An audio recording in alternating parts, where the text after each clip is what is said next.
தனுசு ராசி அன்பர்களுக்கு 2026 அவங்களுக்கு 30 வயசாச்சு, 35 வயசாச்சு அப்படின்னாலும் சூப்பரா திருமணம் அமையறதுக்கு உள்ள வாய்ப்புகள் எக்கச்சக்கமா இருக்கு. கோச்சாரத்துக்கு நம்ம ஃபுல் மார்க் அப்படின்றது நம்ம குடுக்கலாம். பட் ஸ்டில் கோச்சாரம்ன்றது ஆல்வேஸ் நான் சொல்ற மாரி ஒரு 40% மத்ததும் அவங்க பார்த்துக்கணும். பட் கோச்சாரத்துல ஃபண்டாஸ்டிக்கா இருக்கு.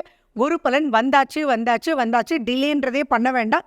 எக்ஸ்கியூசஸ் கொடுத்து ஓகே நான் இன்னும் சம்பாரிச்சுட்டு பண்றேன். இப்போ நான் பண்ணிட்டு என்ன பண்றது அப்படின்ற மாதிரியெல்லாம் நீங்க பாண்டேஜுக்கு பயந்து இருக்க வேண்டிய அவசியங்கள் இல்லை. அதே மாதிரி ரொம்ப நாளாக பார்த்துட்டு இருக்கீங்க அப்படின்னா உங்களுக்கு வந்த ஜாதகங்களுக்குள்ளேயே அங்கே இருக்கக்கூடிய அமைப்புகள் இருக்கு.